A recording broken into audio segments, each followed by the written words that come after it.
Nagaan Waaqayyoo hunduma keessaniif haa ta'u akkam jirtu ani luba Darajjii Tashoomaa Ballamin jedhama. Jaalala Waaqayyoo ta'e har'as immoo dubbii Waaqayyoo tokko isiniif dhufeera. Yoo fedha Waaqayyoo jaalala Waaqayyoo ta'e torbeewwan walitti aananiin barnoota kana wajjin baranna. Barnoonni kun nama hunduma bira akka ga'uuf YouTube waldaa kana subscribe share gochuudhaan akkasumas immoo yaada keessan kennuudhaan akka gabbistan isiniin jecha amma dubbii Waaqayyoo keessaa iddoo tokkoon dubbisaa kan nuti wajjin ilaallu dubbiseen san booddee Waaqayyoo walii wajjin kadhanna. Macaafa Isaayyaas raajichaa boqonnaa 6 lakkoofsa 8 gubbaarra dubbii jirtu dubbiseen Waaqayyoon kadhanne achiin immoo dubbii Waaqayyoo wajjin ilaalla. Yemmuu sagalee Waaqayyoo isa eenyuun ergaa eenyutus ergaanuu dhaqa jedhu nan dhaga'e. Achumaanan immoo kinoo ani jira ana ergi nan jedhee jedha. Radeebiin dubbisa tokko. Yemmuu sagalee Waaqayyoo isa eenyuun ergaa eenyutu ergaanuu dhaqa jedhu nan dhaga'e. Achumaanan immoo kinoo ani jira ana ergin jedhee jedha. Isaayyaastuu waan kana dubbata. Kutaa kana keessatti kutaa amma dubbisne kana keessatti yaada gurguddaa lamatu jira agartaniitu yoo ta'e Waaqayyoo nama isaaf ergaa dhaqu barbaade nama barbaada namni inni barbaadu kun immoo nama isaaf ergaa dhaqu eenyuun ergaa eenyutu ergaanuu dhaqa jedhe Waaqayyoo nama isaaf ergaa dhaqu inni iyyaafata ture kanammoo kan dhagaa ture raajicha Isaayyaas iyyaafannaa Waaqayyoo kana waamicha Waaqayyoo kana gaafa dhaga'e deebii kenneef deebiin inni kenne keessaa kinoo ani jira ana ergeedhe. Egaa barnoota kana booddee yaada Waaqayyoo yaada gara Waaqayyoo waamicha Waaqayyoo iyyaafannaa Waaqayyoo hubannee lafa irrina Waaqayyoo guutuudhaan Waaqayyoodhaaf ergamuudhaaf qophaa'uu qabna. Mata dureen dubbiin nuti wajjin ilaallus Waaqayyoodhaaf ergaa dhaqu mata duree jirata dubbii Waaqayyoo wajjin laalla Waaqayyoodhaaf ergaa dhaqu. Egaa Waaqayyoon namni inni barbaade nama isaaf ergaa dhaqu bara sanatti immoo namni Waaqayyoodhaaf ergaa dhaquudhaaf argame yoo jiraate Isaayyaas. Akka Isaayyaas bara kana keessas Waaqayyoon nama isaaf ergaa dhaqu hin barbaada. Eenyutu ergaa naa dhaqaa eenyuun ergadda jedha Waaqayyo. Waamichaaf iyyaanni qonnaa Waaqayyoo kana dhaga'ee eenyu akka Isaayyaas ani jira ana ergi siifan deema fedhiin qaba kan jedhu in argamaa laata. Egaa kaayyoon barnoota kana nama akka Isaayyaas qopheessuudha. Egaa Waaqayyoof ergaa dhaquu yookaan immoo Waaqayyoodhaaf ergamuudhaan wal qabatee ani nan deema ani nan dhaqa jechuu keenyan dura wantoota gurguddoo afur hubachuun gaarii ta'a. Wantoota gurguddoo afran kana yoo hubanne beeknee dhaqnaa waan dhaqne sanas immoo seeraan galmaan geenya Waaqayyoos garaa cibsinaa ija baay'eedhaanis hin deebina. Waan afran kana beekuun barbaachisaadha. Waan afran kana garuu otoo hin beekin callisinee miira keessa gallee Waaqayyoof ergaa nan dhaqa yoo jenne galmas hin geenyu yaada Waaqayyoos hin raawwannu hin baballeessina. Kanaafuu mee waan gurguddaa afran kana sirriitti akka ilaallu nan barbaada. Inni jalqabaa duraan dursinee Waaqayyoodhaaf ergaa dhaquu keenyan dura kan nuti beekuu qabnu waan afran keessatti jalqabaa qaama nu erge yookaan abbaa ergichaa sana hubachuu qabna. Eenyu kan nu erge? Waaqayyoodha moo nama moo waan jedhu sana dabafachuudha. Yeroo tokko namoonni akka waan Waaqayyo isaan ergetti otoo hin taane kan isaan deddeebi'an akka waan namni isaan ergetti ofirraa baasa yeroo hojii Waaqaa hojjetan ilaalla. Amma duraan dursinee nuti beekuu kan qabnu miila keenya kaasnee otoo hin socho'in dura otoo ergaan naqin dura qaama nu erge sana adda baafachuu qabna. Innis Waaqayyootu na erge yoo jenne raafama keessattis wanti barbaade yoo ta'e iyyuu Waaqayyoof hin ergamna duubatti hin deebinu.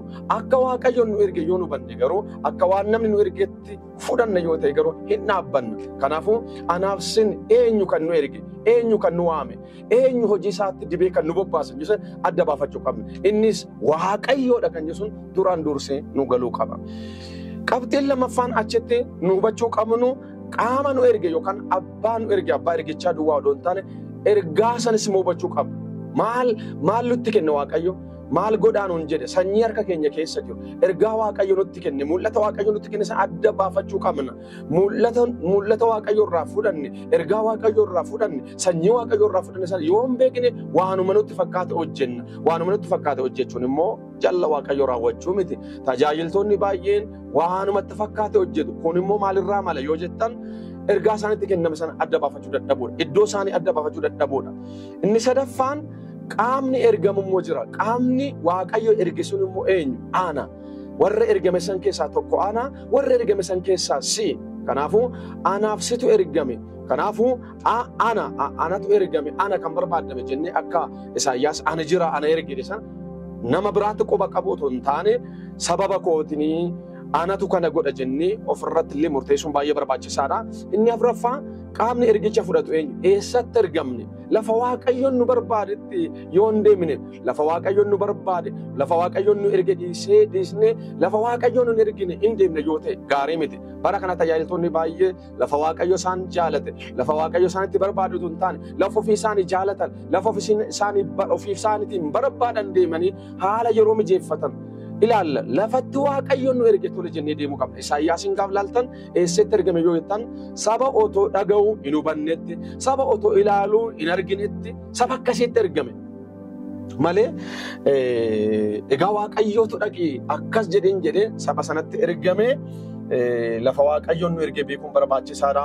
Raajicha Yoonaasiin gaaf laaltan Waaqayyo kan isa erge Nanaweetti. Inni garuu kan deeme gara Tarshees deemedha. Akka carraa bidiruun Tarshees deemtu immoo argatee hin deemedha. Waan baay'eetu ta'e san keessa. Kanaafuu Waaqayyoodhaaf ergamuu keenyan dura waan gurguddaa afran kana beekuun gaarii ta'a. Namni waan gurguddaa afran kana hubate Waaqayyoodhaaf ergamuu danda'a.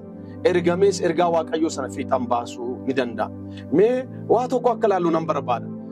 Otoo Waaqayyoon nama ergachuudhaaf hin barbaadin dura, otoo Waaqayyoon nama akka Isaayyaas kana afaan argatin dura eenyu ergachaa ture jechuun hin oolu. Jalqabanii uumama jalqabanii warri Waaqayyoof ergamaa turan akkuma maqaa isaanirraa barru ergamoota Waaqayyoo warra Waaqarra jiraatanidha. Maqaan isaaniiyyuu kan isaan ibsu maqumti isaanii kuyyuu akkuma maqaa isaanirraa hubannuyyuu ergamoota Waaqayyoodha.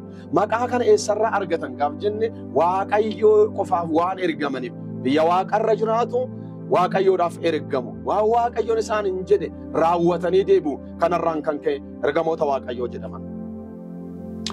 Waaqayyo garuu ergamoota kumaaf kitilaan isaaf hojjetan, ergamoota kumaaf kitilaan isaaf ergaman otuma qabu waa tokko waan barbaade wayii fakkaata. Innis maal yoo jettan namaan namatti dubbachuu yookiin nama namatti erguu barbaade. Otuma ergamoota kumaaf kitila warra isaaf ergaman, warra akka biddaa boba'an, dadhabbiin kan isaan hin beekne, cubbuun kan isaan hin beekne, warra akkasiisan kumaaf kitilaan otuma qabuu ilma namaatti garuu ergamaa qofaan dubbachuu hin barbaanne nama akka isaatti dubbachuu barbaade nama akka isaatti ergee ittiin qajeelchuutti dubbachuu barbaade. Akkuma macaafni yeroo dubbatu sibiilli sibiilaan qaramu, namni immoo namaan barata, namni immoo namaan qarama, namaan namatti dubbachuu, nama tajaajilu waan barbaadeef nama keessaa nama isaaf ergaa dhaqu yeroo barbaadu ilaalla. Kanarraan kan ka'e Isaayyaasiin dabalatee baroota baay'ee namoota keessaa Waaqayyo namatti erguudhaaf jedhee raajota baay'ee kaaseera. Nama keessaa luboota baay'ee kaaseera. Nama keessaa mootii baay'ee dibee isaan ergeera. Mootis haa ta'u, lubnis haa ta'u, raajonnis haa ta'u nama keessaa dibamanii gara namaatti kan erganidha. Mootonni nama keessaa dibamanii akka nama bulchaniif, akka nama gaggeessaniif dibaman. Raajonni namootuma keessaa dibamanii ka'anii namatti akka raajan, namatti akka dubbatanidha. Luboonnis namuma keessaa ka'anii gara namootaa deemanii Waaqayyoof nama gidduu dhaabbatanii hojii araaraa akka hojjetaniif dibame. Haa ta'u iyyuu malee raajonni kaafamanis, luboonni kaafamanis, mootiin kaafames isaan dura immoo ergamoonni Waaqayyoof ergamaa turaniiru. Garaa Waaqayyoo raawwatanii cibsuu hin dandeenye. Yaada Waaqayyoo raawwatanii cibsuu hin dandeenye. Sababni isaa yeroo baay'ee karaa irraa goruunis tureera. Sabnis isaan dhaga'uu hin dandeenye. Egaa Waaqayyoon waa tokko waan murteesse fakkaata. Ergamoota booddee, raajota, lubootaaf, mootota booddee waan tokko waan murteesse fakkaata. Keessumattuu macaafa Ibrootaa boqonnaa tokko lakkoofsa 1-2 gaaf dubbisnu waa tokko arganna. Waaqayyo bara durii karaa garaagaraatiin abboota keenyatti raajotaan itti dubbachaa ture. Bara sadhumaa kanatti garuu karaa tokkicha ilma isaa nutti dubbateera. Bara dhumaatti eenyumaan dubbachuu, eenyuma ergachuu hin filanne. Tokkicha ilma isaa Yesuus Kiristoosin dubbachuu, tokkicha ilma isaa Yesuus Kiristoosin hojjechuu filate bara dhumaa kanatti. Bara dhumaa kanatti hangafa lubaa ta'ee kan dhufe Yesuus. Bara dhumaa kanatti hundee lubootaa fi mataa lubootaa ta'e hangafa lubootaa ta'e dhufe. Bara dhumaa kanatti mataa raajotaa fi hundee raajotaa ta'e kan ergame eessa? Bara dhumaa kanatti mootii qofa miti, mootii moototaa ta'e gara namaatti kan ergame. Hojii kana hunduma hojjechuudhaaf kan ergame ilma Waaqayyooti. Kanaaf macaafni Ibrootaa akka dubbatutti Yesuus ilmi Waaqayyoo kun nama ta'ee dhufe, Waaqa ta'e otoo jiru nama ta'ee, nama fakkaatee, afaan namaatiin nama keessa jiraatee namatti dubbachuudhaaf gara namaatti biyya Waaqarraa gara namaatti ergame. Sababni isaa immoo bara dhumaa kanatti maaliif Waaqayyo ilma isaan dubbachuudhaaf filate yoo jettan, ergichis ergaa dhumaati. Ergichis ergaa keessa deebii hin qabnedha. Ergaa keessa deebii hin qabne, ergaa xumuraa kana bara dhumaatti ergamoota, raajota, lubootaan hojjechuu hin barbaanne. Ilma isaatiin dubbachuu barbaade. Egaa ilmi isaa kun akka macaafni Ibrootaa jedhutti ergamootarra guddaa caalaa, raajota akka Museefaarra guddaa caalaa, warra lubaarra hin caalaa, inni iddoo hangafa lubaati, mootii moototaati jedhee raawwatee waa'ee isaa dubbata. Isa hundumarra caaluu kanaan ergaa isa dhumaa kana dubbachuudhaaf hin filateedha. Egaa Yesuusin kan inni dhufee gara biyya lafaa dhufee dhalatee biyya lafaa keessa jiraatee waggaa 33 walakkaa jiraatee yaada Waaqayyoo hin barsiisee, mootummaa Waaqayyoo hin bureessee, waldaa kiristaanaa hundeessee, sirnoota waldaa keessatti raawwatan hunduma hin hundeesse. Haa ta'uyyuu malee Yesuusin ergama isaa isa biyya lafaa kanarratti erga xumuree booddee callisee hin deemne. Warra sattamanan kiristaanota, warra sattamanan qulqulloota, innis immoo irra deebi'ee lammaffaadhaaf yeroo ilmaan namaaf carraa kennu agarra. Ilmaan namaa erguudhaaf, ilmaan namaa warri sattaman kiristaanonni akka Waaqayyoof ergaman, akka Waaqayyoof hojjetaniif Yesuus Kiristoosin si'a lammaffaa irra deebi'ee hoggaa namootaaf carraa kennu agarra. Egaa Yesuus Kiristoos nama ta'ee kan uumame hundumaaf irra deebi'ee carraa hin kennine. Carraan Yesuus Kiristoos Waaqayyoof hojjechuu, Waaqayyoof ergamuun kenname warra sattamananiif, warra lammaffaa dhalataniif carraan irra deebi'anii Waaqayyoodhaaf hojjechuu, Waaqayyoodhaaf ergamuun hin kenne. Bara kakuu moofaqaaf laaltani baay'ooliin isaanii luba isaa ta'an, raajota isaa ta'an, mootota isaa ta'an kutaa biyya Israa'el keessa ergamaa turan. Yesuus Kiristoos garuu warra sattamanan, warra lammaffaa dhalatan kana gaafa ergu garuu biyya takka qofaaf hin ergine. Maal jedhanii Yerusaalemii jalqabanii Galiilaa, Yihuudaa, Samaariyaa hamma guutummaa handaara lafaatti deemanii isaaf dhuga baatota akka ta'an, waa'ee isaa akka dhugaa ba'an, waa'ee isaa akka dubbatan, akka isaaf ergaman, mootummaa Waaqayyoo akka labsan, misraachoo akka himaniif jedhee warra sattamaniif si'a lammaffaa carraa kennee guutummaa biyya lafaa keessa bobbaase. Guutummaa biyya lafaatti deemnee hojii Waaqayyoo akka hojjennu, akka isaaf ergamnuuf ilmi Waaqayyoo irra deebi'ee anaaf isiniif carraa kenneera. Warra sanyiidhaan nu fakkaatan nu fakkaanne, warra bifaan nu fakkaatan nu fakkaanne, aadaa keenya kan qaban kan hin qabne, saba sana hunduma aadaa isaanii barree, akkaataa nyaata isaanii barree, akkaataa afaan isaanii barree, hunduma barree, afaan isaaniitiin, aadaa isaaniitiin jara sanatti waa'ee Waaqayyoo akka dhugaa baanu akka ergamnu Waaqayyoon tokkoon keenya ergeera. Namni Yesuus Kiristoos fayyisaa lubbuu isaa godhatee fudhatee yookaan amanate kamiyyuu sadarkaa sadii keessa darbuun irraa hin eegama. Waaqayyoon waan sadii keessa akka dabarru, sadarkaa sadii keessa dabarree isaaf akka ergamnu hin barbaada. Maal inni sadarkaan jalqabaa nama Yesuus Kiristoos amane, dhiira haa ta'u shamarran, beekaa haa ta'u wallaalaa, kan barate kan hin baranne, qabeenya kan qabu kan hin qabne, baadiyyaa magaalaa kan jiraatu hundinuu namni Yesuus Kiristoos fayyisaa lubbuu isaa godhatee fudhate kamirraayyuu wanti sadii hin barbaadamu. Inni jalqabaa lammaffaa dhalachuudha. Eenyu Waaqayyoof kan ergamu, eenyu Waaqayyoof ergaa kan naqu yoo jette waan barbaade haa ta'u nama lammaffaa dhalateera.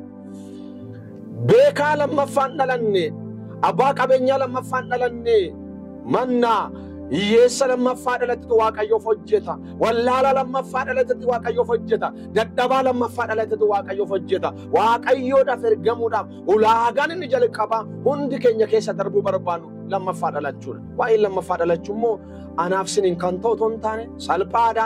Innis immoo hojii gooftaan keenya Yesuus Kiristoos waa'ee keenyaaf hojjete amannee fudhachuudha. Waaqayyootti amanuudhaan lammaffaa dhalachuun hin danda'ama. Baay'ooliin keenya warri mana Waaqayyoo keessa jiraannu sadarkaa kana hin guunna. Sababni isaa Yesuusitti amannee lammaffaa dhalanneera.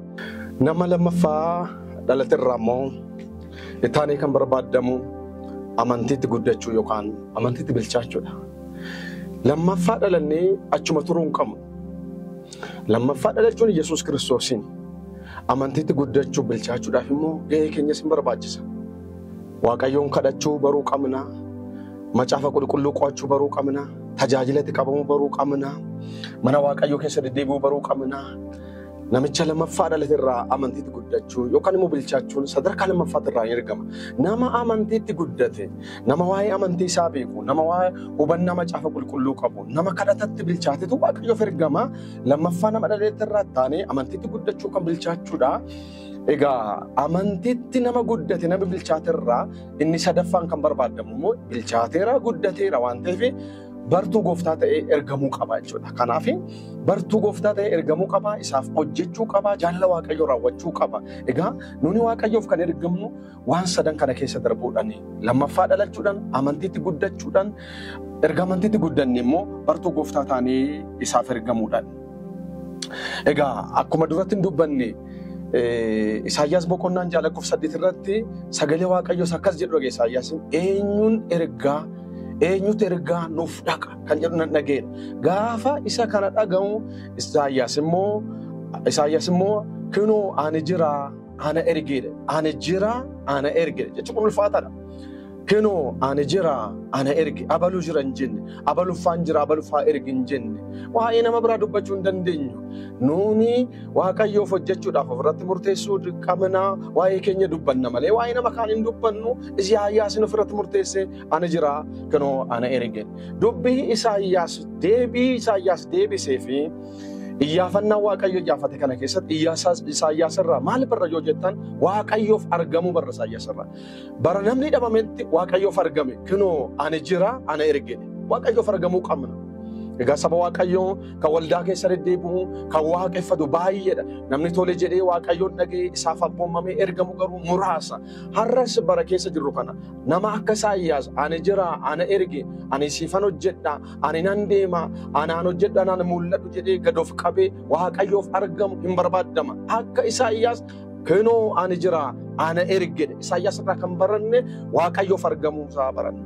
Ani jira jedhe. Ana ergeedha kana jechuun isaa immoo ofirratti murteesse. Namni bara kana namarratti murteessa. Abaluutu kana gochuu didee abaluutu kana godhe jedhee waa'ee nama haasaa waa'ee nama murteessa. Isaayyaas garuu Waaqayyoof argamee waa'ee nama biraa keessa hin jirre kunoo ani jira fedha kee yoo ta'e hin barbaadda yoo ta'e ana na ergi ani siif ergamuudhaaf qophiidha ani siif ergamuudhaaf nan barbaada nan jaalladha ofiisaa irratti murteesse. Lafa hirrina Waaqayyoo qabu hin dhaabbate. Lafa hirrina waldaa kiristaanaa dhaabbate. Lafa hirrina mootummaa Waaqayyoo qabu dhaabbate. Namni baay'een bakka ofii lafa hirrinaa odoo hin taane lafa bareedaa lafa namni baay'een nama argu dhaabbachuu barbaada. Mootummaa Waaqayyoo keessa gaafa tajaajilu nuuni dhaabbannee duuchuu kan qabnu lafa hirrinaa sana laallee duuchuu qabna. Yoo akkas ta'e Waaqayyoon jaalata. Jaalala Waaqayyoo raawwachuudhaaf of kenne. Kanaaf sagalee Waaqayyoo dhageenye sagalee Waaqayyoo kanaaf deebii kennuun baay'ee barbaachisaadha. Wangeela Maatiyos boqonnaan 11 lakkoofsa 28 hanga 30 keessatti waan tokko gaaf dubbistan waa hubattu. Kutaan sun gaafa dhagnee dubbisnu maal jedhaa? Isin warri itti dhamaatanii ba'aanis kan isinitti ulfaate hundinuu gara koo kottaa ani immoo isinan boqachiisa jedhee san booddee immoo itti fufee wanjoo koo fudhatii baadhaa. Ba'aan koo naman dhibu wanjoon koo ulfaatu jedha kutaan sun gaafa dhaqxanii dubbistan. Namni kutaa kana gad taa'ee qo'ate namni kutaa kana hubannaadhaan dubbise ergaa gurguddaa lama achi keessaa hubanna. Achi keessatti Waaqayyo waamicha gosa lama nu godhe. Waamichi akaakuu lama nu taasifameera. Inni jalqabaa waamicha kottaa, waamicha gara koo kottaa, waamicha gara mana Waaqayyoo kottaa, gara mootummaa Waaqayyoo kottaa, waamicha gara Waaqayyoo kottatu nu godhame. Waamicha akkamii warri itti dhamaatan ba'aan kan isinitti ulfaate kan dadhabdan isin warra akkasii kun gara koo kotta'ee ani immoo ba'aa kana ani immoo wanjoo keessan isinirraa fuudhee sin boqachiisa kan jedhan. Waamicha ba'aa buufachuu, waamicha wanjoo lafa kaawwachuu, waamicha boqachuutu nu kenname. Inni jalqaba Waaqayyo duraan dursee kan inni waamicha nu godhe waamicha kottate gara koo kottaa sinan boqachiisan. Warra gara isaa dhufan kanaaf immoo ittaanee waamichi lammaffaa godhamee fi dhaqaadha. Kottaaf dhaqaa deemaa. Amma immoo warri dhuftan kun warri gara koo dhuftan, warri natti amanattan kun, warri dubbii koo bartan, warri mi'aa koo bartan, warri waa'ee koo hubattan kun immoo amma immoo kottaa duwwaa miti dhaqaa gara warra anan beekne bira dhaqaa, saba na dhaga'uu dide bira dhaqaa, saba gurri isaa qabame, saba qalbiin isaa qabame bira dhaqaa, waa'ee koo himaa, waa'ee koo dubbadhaa, waa'ee koo barsiisaa jedhaan fuudhaa baadhaa inni kun wanjoo koo fuudhaa baadhaa, ba'aa koo fuudhaa baadhaa, nama dhibuu hin ulfaatu dhe. Ba'aa Waaqayyoo hin ulfaatu, wanjoo Waaqayyoo nama dhibu, garuu immoo namatu nurra kaa'u hin taane nutu fuudhee baata. Sababni isaa Waaqayyoon kan keenya fuudhee ofirra kaa'e, nuunis ba'aa Waaqayyoo fuunee ofirra kaa'uu qabna. Waaqayyoo ba'aa keenya baata, nun immoo ba'aa Waaqayyoo baanna. Kanaaf waamicha gosa lama nu godhaman jire. Kanaaf koottaa fi dhaqaadha. Namoonni tokko tokko koottarra jiru, akkuma dhufanitti jiru, dhufaniuma hin galuu hin deebi'u, deemuu hin dandeenye, dhaquu hin dandeenye. Lafa Waaqayyoo dhaabbachuu hin dandeenye, lafa Waaqayyoo dhaquu hin dandeenye. Namni baay'een akkuma dhufetti jira. Akkuma dhufetti jiraachuun keenya garuu sirrii miti. Dhufneerraa gaariidha. Erga dhufne immoo bilchaannee guddannee gara Waaqayyoon nu ergeetti Waaqayyoof ergamuudhaaf, Waaqayyoodhaaf hojjetaa taanee dhaquu qabna, deemuu qabna. Isaayyaas hin dhaqe, hin deeme, hin ergame. Kanaaf Isaayyaas irraan kan barru isa kana. Egaa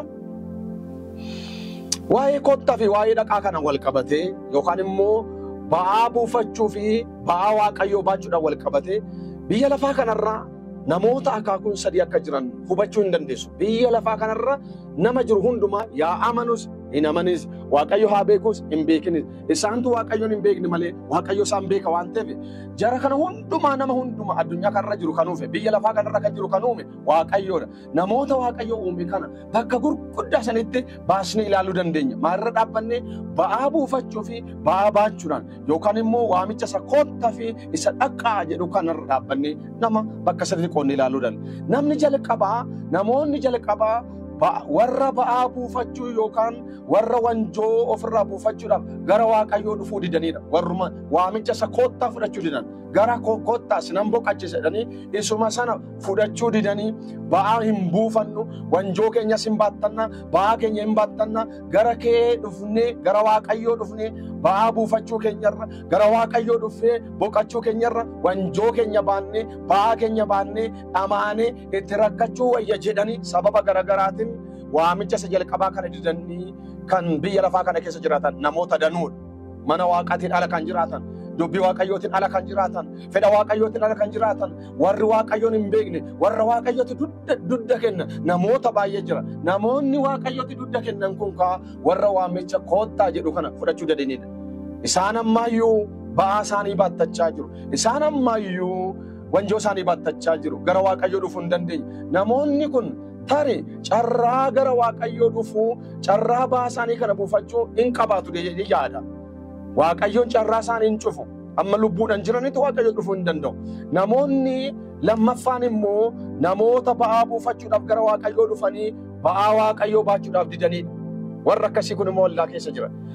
Waamicha isa koottaa fudhatan, koottaa jennaan dhufaniiru, dhaqaa jennaan garuu hin didan. Namoonni akkasii kun waldaa kiristaanaa keessa guutaniiru.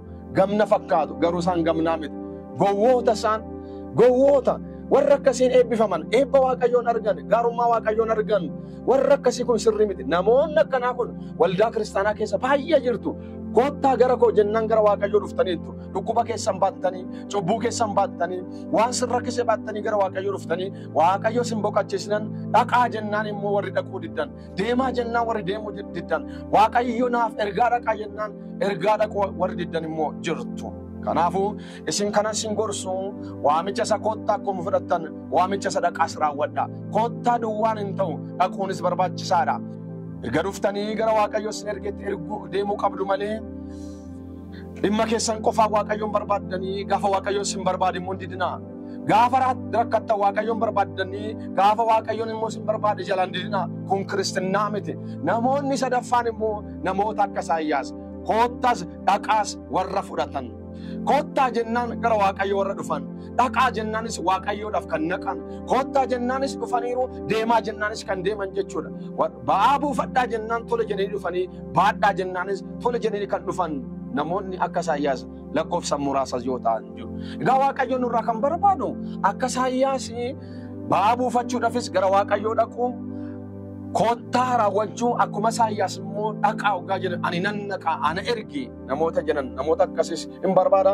Namoota akaakuu sadan kanatu jira. Egaa nuuni eessa dhaabbannee jirran jiru sana ilaaluun nama rakkisu. Warri mana Waaqayyootiin ala jirtan, warri ba'aa keessan baattachaa jirtan, arraayyuu waamicha isin afaan godhaa gara Waaqayyoo kottaa. Warri dhamaatan, warri ba'aan isinitti ulfaate, waan gootan kan wallaaltan gara Waaqayyootti kottaa. Waaqayyo isin boqachiisa. Gara Waaqayyoo yoo dhuftan lubbuu keessan hin boqonnaa hin argattu. Warri immoo gara Waaqayyoo dhuftanii ba'aa buufattanii erga fayyitanii warri Waaqayyoodhaaf ergamuu diddan immoo sinan gorsaa. Waaqayyoof ergamaa, Waaqayyoof hojjedhaa. Waaqayyo hojjechuu keessa eebbi jira. Waaqayyoodhaaf ergamuu keessa guddinni jira. Kanaaf Waaqayyoof ergamuu baruu qabna. Akka sadaffaa sana jechuudha. Egaa karaa yookaan kallattii lamaan Waaqayyoodhaaf ergaa dhaquu dandeenya. Sirriitti na hubadhaa. Karaa lama. Warri Waaqayyootti amanne kun Waaqayyoodhaaf ergaa dhaquu nan barbaada. Garuu akkamittan Waaqayyoof ergaa dhaqaa yoo jette karaa lama Waaqayyoodhaaf ergaa dhaquu hin dandeessu. Karaa lama. Inni jalqabaa ofii keenya kennuudhumaan ofuma keenyaaf ergaa dhaquu hin dandeenye. Isaayyaas waa biraa Waaqayyoof hin kennine. Wanti inni Waaqayyoof kenne jiru ofii isaa kenne. Kinoo kun jira kana fudhadhu hin jenne. Isaayyaas kan jedhe kinoo ani jira ana ergeedhe. Na Isaayyaas ofuma isaatiin Waaqayyoodhaaf ergaa dhaqe. Ofuma kenne. Of kennuun immoo waa hundumarra caala. Inni ulfaatan, inni namoota baay'eedhaaf hin danda'amne maal yoo jettan ofii keenya kana Waaqayyoodhaaf kennuudha. Isaayyaas garuu danda'eera. Wanti Isaayyaas Waaqayyoodhaaf kenne inni jalqaba maal yoo jettan ofii isaa Waaqayyoof kenne. Maal jedhee kinoo ani jira ana erge, ani jira ani erge jedhee ofii isaa Waaqayyoof kenne. Na karaa lama Waaqayyoof ergamne irraa inni karaan jalqabaa ofii keenya ofuma keenya Waaqayyoodhaaf kennuudhaan Waaqayyoodhaaf ofuma keenyaaf ergaa dhaqu. Miila keenya Waaqayyoof kennu, harka keenya Waaqayyoof kennu, humna keenya Waaqayyoof kennu, yeroo keenya Waaqayyoof kennu, ofuma keenya waan qabnu kana Waaqayyoodhaaf kennu, hojii mootummaa Waaqayyootiif oolchu kana gochuu dandeenya taanaan ofii keenya kenninee ofuma keenyaaf Waaqayyoodhaaf ergaa dhaquu hin dandeenya. Inni lammaffaan namni hundi ofiisaa Waaqayyoof kennee luba ta'ee hojjetaa wangeelaa ta'ee mishineera ta'ee akka hojjetu ta'uu dhiisuu danda'a. Karaan inni biraa Waaqayyoof ergaa dhaqnu inni lammaffaan immoo qabeenya keenya kennuudhaan namoota Waaqayyoof ergaa dhaquu danda'an, namoota Waaqayyoodhaaf hojjetan dudduuba dhaabbannee akka isaan Waaqayyoof ergaman, akka isaan garaa guutuu Waaqayyoof hojjetan qabeenya keenya kennuudhaan warra kana dudduuba teenyee hojii wangeelaa hojjechuu hin dandeenye. Kallattiidhaa fi alkallattiidhaan Waaqayyoodhaaf ergamu. Kallattiidhaan ofuma kennine, alkallattiidhaan qabeenyi keenya Waaqayyoodhaaf ija akka ta'u, harka akka ta'u, akka miila wangeelaa ta'ee deemu.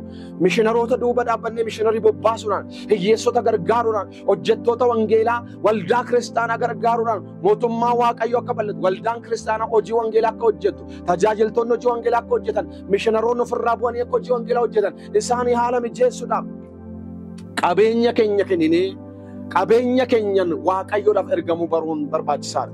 Egaa warri ofii keessan Waaqayyoodhaaf kennitanii Waaqayyoodhaaf ergaa dhaqxan Waaqayyo gooftaan isin haa eebbisu.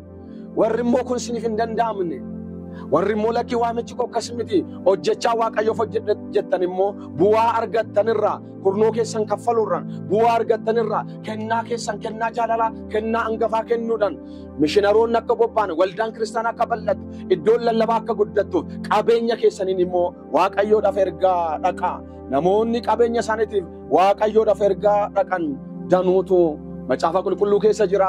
Namoota baay'eetu immoo biyya keenya keessa jira. Namoota akkasii kana Waaqayyoon nuuf haa baay'isu.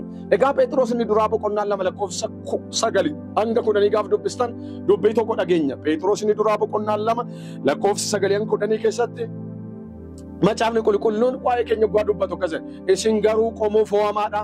Luboota mana mootummaati, saba qulqullaadha, warra dhuunfaa Waaqayyoo taataniidha. Waaqayyo hojii isa jajamaa akka labsitaniif dukkana keessa gara ifa isa dinqisiisatti isin waame. Isin takkaa saba Waaqayyoon turre amma garuu saba isaa taataniitu. Isin araara Waaqayyoon argatin turtan amma garuu araara isaa argattaniitu. Macaafa kana hubadhaa. Ilaalaa Waaqayyoof akka ergaa dhaqnu kan barbaade Waaqayyoodhaaf. Isin amma qomoo fo'amaadha. Eenyus fo'ate qomoo waaqayyoodhaaf fo'ame, qomoo waaqayyoodhaaf adda ba'e, saba waaqayyoodhaaf adda ba'e, nama waaqayyoodhaaf adda ba'eera. Ati amma qomoo fo'amaadha. Akkuma dhuunfaatti qomoo fo'amaa, akka sabaatti saba fo'amaa, akka qomootti qomoo fo'amaadha. Kan si fo'ate hafuura qulqulluudha. Kan si fo'ate waaqayyo abbaadha. Kan si waame waaqayyo ilma. Ati amma waamamteetta, fo'amteetta, akka nama fo'amteetti amantee kana beektee waaqayyoodhaaf ergaa dhaquu qabda. San duwwaayyuu miti, isin luboota mana mootummaatiin, isin luboota waaqayyooti. Isin luboota waaqayyooti. Luboota duwwaan jedhu isin saba qulqullaa kanaan dura saba cubbamaa. Macaafa Isaayyaas boqonnaa ja'a laaltan gararraasaatti anis arrabni koo xuraa saba arrabni isaa xuraa gidduun jiraadha. Booddee barbada biddaan tuqees cubbuun keessi dhiifameera. Ati qullooftee erga qullaa isaa beekee na ergedhe. Ilaalaa jara keenya cubbuun nurra hin jiru. Gatiin cubbuun nurra hin jiru. Gatiin cubbuun keenya kaffalameera. Duuti nurra hin jiru. Abaarsi barabaraan nurra hin jiru. Nuni saba waaqayyo qulleessedha. Sabni waaqayyo qulleesse. Sabni waaqayyo luba isaa godhate. Sabni waaqayyoon isa fo'ametti immoo waaqayyoodhaaf ergaa dhaquu qaba akka Isaayyaas. Ani jira, ana ergi jechuu danda'a. Inna san duwwaayyuu miti warra dhuunfaa waaqayyoo ta'aniidhaan. Isin kan ofii keessanii miti. Isin kan waaqayyooti. Waaqayyo gatiidhaan sin bitateera. Waaqayyo dhiiga isaatiin sin bitateera. Isin warra suuqii keessa qofa oolanii miti. Isin warra qonnaa keessa oolan duwwaa miti. Isin warra callisee baratu duwwaa miti. Isin callisee warra daldaluwaa otoo daldaltanuu, otoo barattanuu, otoo gaa'ela dhaabdanuu isin saba waaqayyooti waan taataniif isin kan ofii keessanii miti. Isin kan waaqayyooti. Ofii keessanii qofa hin jiraatinaa. Waaqayyoof jiraachuu bara. Sababni isaa waaqayyo kan dhuunfaa isaa sin godhateera. Gatiidhaan sin bitateera. Namni waaqayyoon gatiidhaan isa bitate kun immoo waaqayyoodhaaf ergaa dhaquun isa hin barbaachisa. Waaqayyo gatiidhaan sin bitatee warri waaqayyoodhaaf ergaa dhaquu diddan waaqayyo sinitti gadda. Gatiidhaan bitamtan akka Isaayyaas ani kan keeti situ narratti moo jedhaati. Ani siifan naqa, ani jiraadha. Waaqayyoodhaaf ergaa dhaqa. Nama caamii qulqulluun keenya yeroo dubbatu waaqayyo maaliif nu waame yoo jettan hojii isaa isa jajamaa akka labsitaniif dukkana keessaa gara ifa dinqisiisatti si waamedha. Waan sadii. Hojii isaa isa jajamaa san akka labsitanii waamamtan. Waan biraa miti. Kaayyoon nuti waldaa keessa jiraannu waa biraa miti. Kaayyoon waaqayyo anaaf isiniif jiraadhaa eeyyama jireenyaa nuuf jiraate. Ajandaa biraa hin qabnu. Ajandaan keenya tokkoof tokko. Hojii waaqayyoo isa dinqisiisaa isa qaraaniyoo gubbaatti ilmi isaa hojjete. Isa qaraaniyoo gubbaatti Yesuus Kiristoos hojjete. Isa hafuurri qulqulluun hojjechaa jiru. Isa waaqayyo abbaan nu gidduutti hojjete. Hojii waaqayyoo isa jajamaa san akka labsinuuf waaqayyo eessaan waame. Kaleessa keenya koo akkasii miti. Kaleessa dukkana keessa turre. Sabni dukkana keessa jiru immoo hojii waaqayyoon argu. Sabni dukkana keessa jiru immoo hojii waaqayyoo jajamaa sana hin labsu. Sababni isaa dukkanaan marfameera. Waaqayyoon nu erguu isaatiin dura dukkana keessaa limixii dukkanaa keessaa nu baase eessatti nu geessere. Ifa isa dinqisiisatti nu waamedha. Har'a ani ibsin kan jiru dukkana keessa hin jirru. Namni Yesuus Kiristoos amane dukkana keessa hin jiru. Namni Yesuus Kiristoos amane qabeenya yoo dhabeeyyuu, beekumsa yoo dhabeeyyuu, aangoo yoo dhabeeyyuu waan tokko garuu isaa galuu qaba. Namni Yesuus Kiristoos amane ifa dinqisiisaa keessa jira. Namni ifa dinqisiisaa keessa jiru immoo waaqayyoodhaaf ergamuun isarra hin jiraata. Ifa keessa teenyee waaqayyoodhaaf ergamuu diduun hin ta'u. Ifa keessa jirraa gara warra dukkana keessa jiratti deemnee dukkana keessaa bunna. Isin warra kaan ibidda keessaa butaa baasan. Eenyu dukkana keessaa nama butee kan baasu? Eenyu warra kaan ibidda keessaa butee kan baasu yoo jettan warra waaqayyo waame kana. Waaqayyo nu waameera. Kottaa waaqayyoodhaaf ergaa haa dhaqnu. Kottaa waaqayyoof haa hojjennu. Indoo kaleessa keenya dhugaa dubbatu keessa isin takka saba waaqayyoon turre orma turtan waaqayyo wajjin alagaa turtan. Har'a garuu isin alagaa miti. Har'a garuu isin fira waaqayyoo taataniit. Har'a garuu isin michuu waaqayyoo taataniit. Har'a garuu isin ijoollee waaqayyoo taataniit. Waaqayyo immoo isiniif abbaa keessan ta'eera. Kanaafuu ilmi abbaa isaaf ergamuun irraa hin bareeda. Ilmi abbaa isaaf hojjechuun irraa hin bareeda. Ilmi abbaadhaaf hin ergamne inni ilmaa miti. Ilmi abbaa isaaf hin hojjenne ilmaa miti. Kanaafan yaa saba waaqayyoo isinan gorsaa waaqayyo isiniif abbaa keessan isin immoo ilmaan isaanii ilmaan didaan ta'ina. Ilmaan waaqayyoof hin ajajamne hin ta'ina. Ilmaan garaa waaqayyoo guban hin ta'ina. Kottaa warra waaqayyoof ergaman ta'a. Akka ilmi abbaa isaaf hojjetu isinis waaqayyoof hojjedhaa. Qabeenya keessaniin hojjedhaa. Ofii keessanii waaqayyoof hojjedhaa. Isin takkaayyuu araara argatin turtan. Amma garuu araara argattaniittu. Araara argattee tan taa'in. Nama araara argate irraa taa'uun hin bareedu. Nama araara argate irraa Waaqayyoof duddatti kennuun hin ta'u. Waaqayyo araara sii kennee, Waaqayyo saba isaa si godhee, Waaqayyootu duddan kennina. Sabni Waaqayyo, Waaqayyootu duddan kennina. Sabni Waaqayyo araara argattaniitu kottaa dhaloota araaraan arganneef haa birmannu. Kanas kan goonu Waaqayyoodhaaf ergamuudhaan. Galanni Waaqayyoof haa ta'u. Dubbii dhageenye kanaan akka jiraannu Waaqayyo Gooftaan nu haa gargaaru. Akka dubbatan miti jiraachuun rakkisaadha. Anis akkuman dubbadhe akkuman barsiisee kana Waaqayyoodhaaf ergaa dhaqu akka hin danda'u na gargaaru. Isinis warri fagoof dhiyoo taatanii dubbii Waaqayyoo kana dhageessan Waaqayyoodhaaf ergaa dhaqu bara. Gooftaan sinaa eebbisu. Eebbifamaa.